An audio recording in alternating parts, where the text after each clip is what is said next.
Bonjour à toutes les générations Alpha, Beta, Oméga, Z et bienvenue dans ce nouveau Culture Alpha, à l'époque où les vieux ne comprennent rien à TikTok. Cette semaine, c'est votre serviteur spécialiste de la pellicule qui est aux commandes.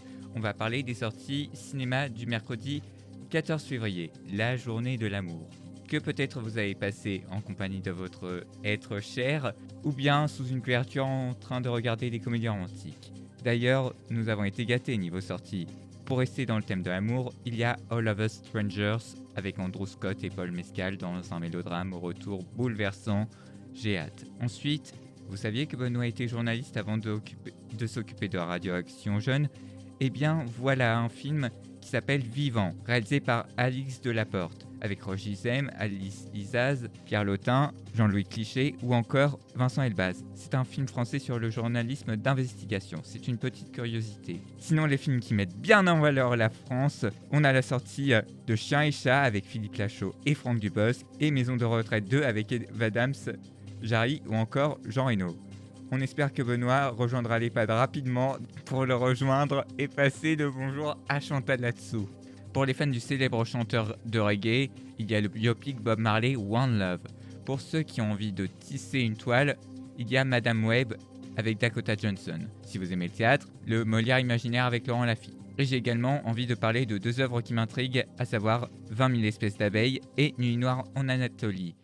Au sommaire, Benoît, Mélanie et moi-même, nous allons non pas parler d'un film sorti cette semaine, mais d'un film ancien, 8 Miles de Curtis Hanson avec Eminem, et d'autres actualités cinématographiques. Mélanie nous parlera de la performance de la mi-temps du Super Bowl, et Benoît nous parlera de Golden Street Art.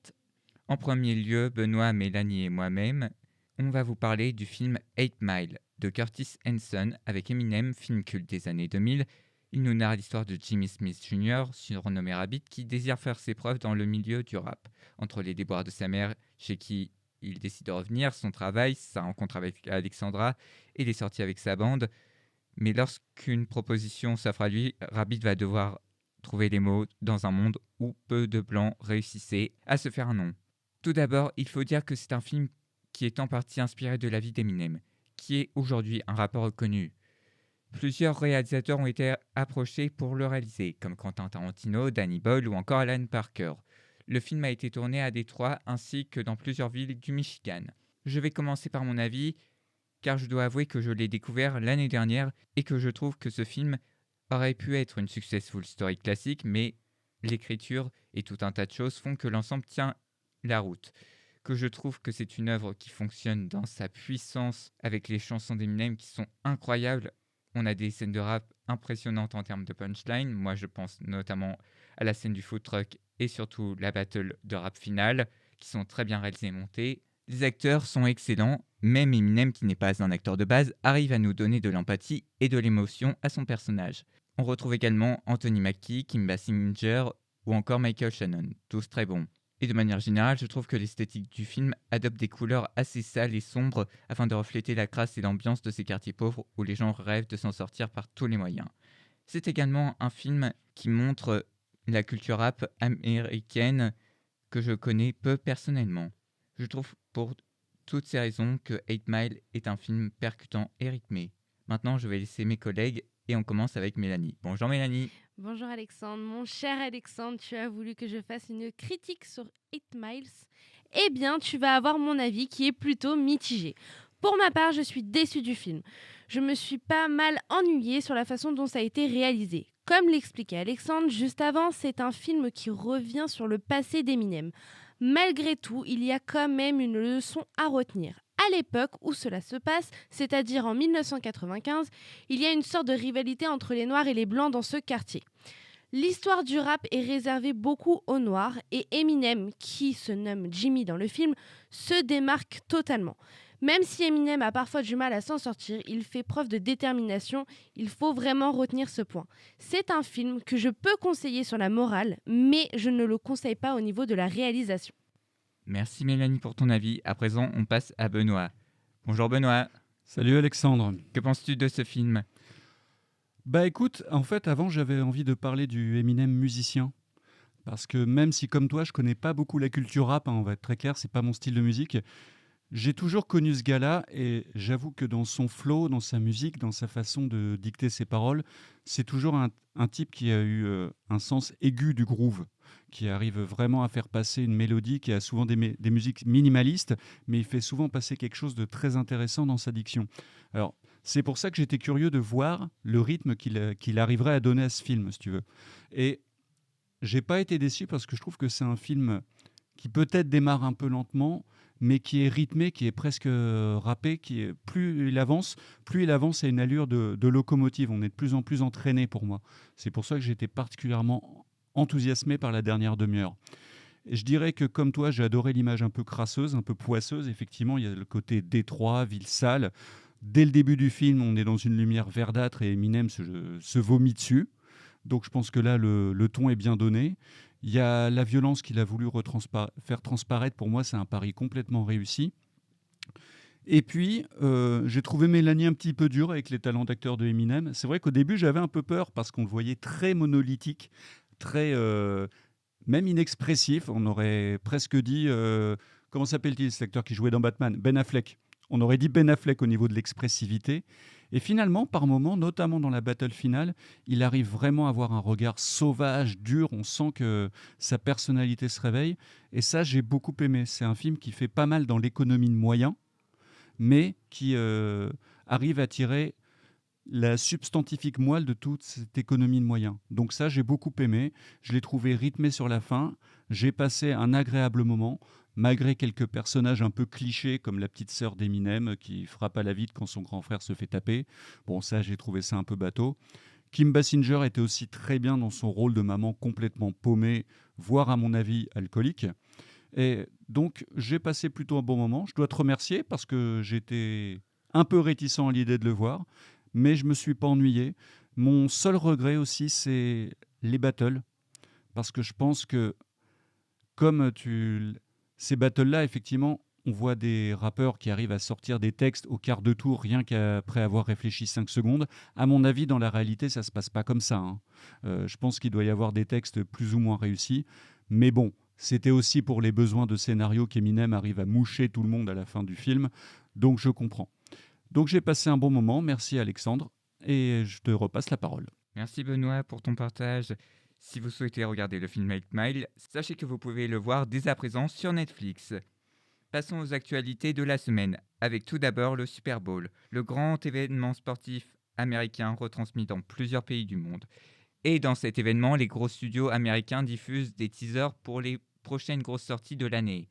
Dans ces teasers, nous avons eu Twisters, la suite du film Twister, sorti en 1996, projet qui ne m'intéresse absolument pas. Également, il y a eu les premières images de Wicked, adaptation de la célèbre comédie musicale de Broadway avec au casting Cynthia Erivo, Ariana Grande, Michelle Yeoh ou encore Jeff Goldblum.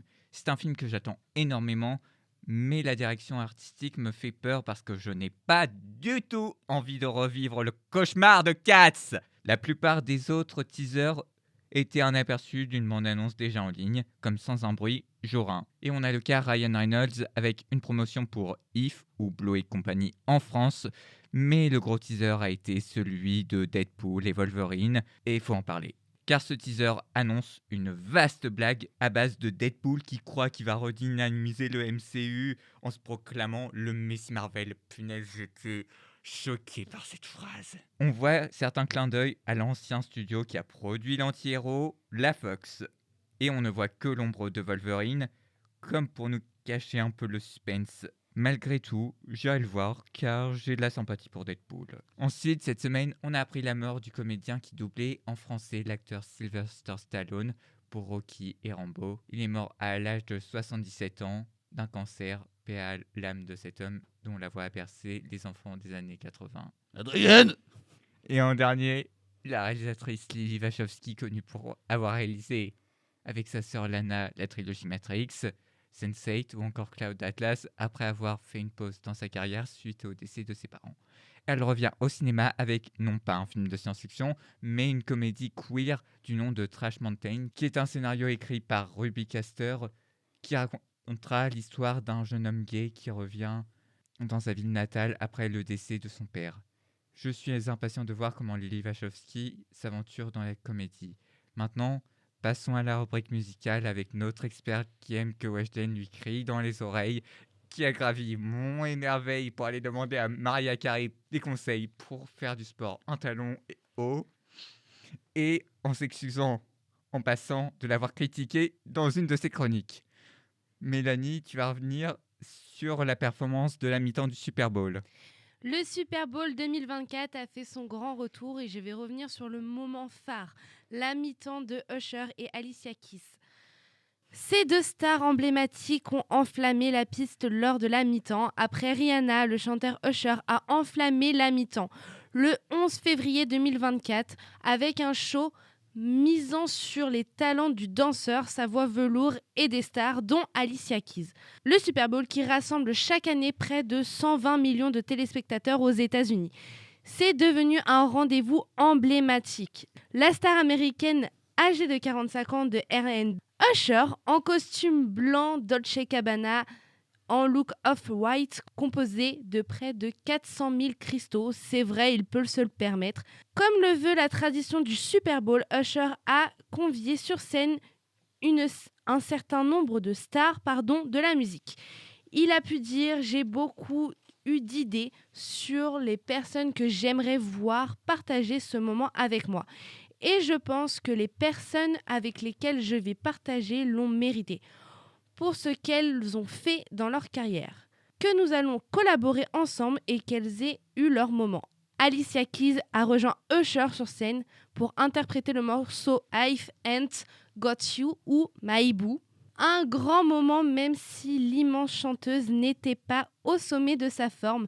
La première note était fausse. Personnellement, je ne lui en veux pas. Pour ma part, c'est une très belle chanteuse avec un grand talent. Usher voulait que sa performance rende hommage aux artistes noirs, à sa mère et au R&B. Le pari était réussi même si la performance ne figura pas parmi les meilleures de la mi-temps du Super Bowl et que Beyoncé lui a volé la vedette en annonçant la sortie de son nouvel album au même moment. Cet événement est vraiment à la hauteur de sa réputation. Usher a vraiment enflammé la scène et a rempli sa mission. Merci Mélanie. Et maintenant, l'homme à qui je vais passer la parole a fait comme Christian Clavier et Didier Bourdon, a passé un test ADN pour savoir s'il avait des origines anglaises, pour découvrir au final qu'il avait que des origines corses. Bref, Benoît, c'est à toi et tu vas nous parler du Golden Street Art. Tu veux insulter le peuple corse? Alexandre, est-ce que les noms de Seb, Monkey Bird, Tétal et Sock te disent quelque chose? Non. Bon, si je te parle de Jace, ça va sûrement te parler un peu plus, puisqu'on est en Normandie. Bref, tous ces noms sont des pseudos d'artistes spécialisés dans le street art. Oui, en gros, ces gens dessinent sur les murs. Et ce genre fait de plus en plus florès, un peu partout en France. Donc ils vont tous concourir pour le Golden Street Art, c'est-à-dire la plus belle fresque de France, qui sera désignée par un jury de 8 personnes, le 9e juré étant le vote du public. Une preuve de plus, s'il le fallait, que le street art est une discipline en pleine expansion et que le temps des simples tags est désormais bien loin. Pour info, le Golden Street Art en est déjà à sa 10e édition. Chaque année, les photographes du Golden Street Art sillonnent toute la France pour sélectionner un maximum de fresques. L'an dernier, il y en avait une 50aine. À titre personnel, je trouve intéressant que cette compétition ne se cantonne pas à Paris. Tout au long des 10 années, des fresques ont été récompensées à Boulogne-sur-Mer, dans les Hauts-de-France, à Plougasnou, dans le Finistère, oui, en Bretagne, s'il faut mettre les points sur les i, à Cergy-Pontoise, à Nancy, à Grenoble ou encore à Morlaix, toujours dans le Finistère. Décidément, ces Bretons sont partout. Bref, cette année, vous allez voyager à Sète, à Quimperlé, à la Seine-sur-Mer. Au programme des œuvres, un requin plus vrai que nature, un vieux pêcheur au faux air d'Hemingway, un petit garçon studieux, un poisson rouge un peu perdu en ville, ou encore un curieux attelage entre une mouette et une pieuvre. Autant de fresques qui évoluent chacune dans un style différent, avec des identités graphiques bien marquées. On verra celle qui vous parlera le plus. Alors, si vous avez envie de voter, vous savez ce qu'il vous reste à faire. Cherchez Golden Street Art sur Internet avec votre moteur de recherche préféré. Je ne vous donne pas l'adresse du site, c'est affreusement compliqué. Et puis, faire votre choix. Je vous précise qu'il s'agit du 2e tour. Une première sélection a déjà eu lieu. Ne traînez pas, vous avez jusqu'à dimanche. Merci Benoît. Voilà, c'est la fin de cet épisode. On espère qu'il vous aura plu. Venez suivre Radio Action Jeune sur Spotify, Amazon et YouTube. Et l'équipe et moi, on vous dit à bientôt pour un prochain Culture Alpha.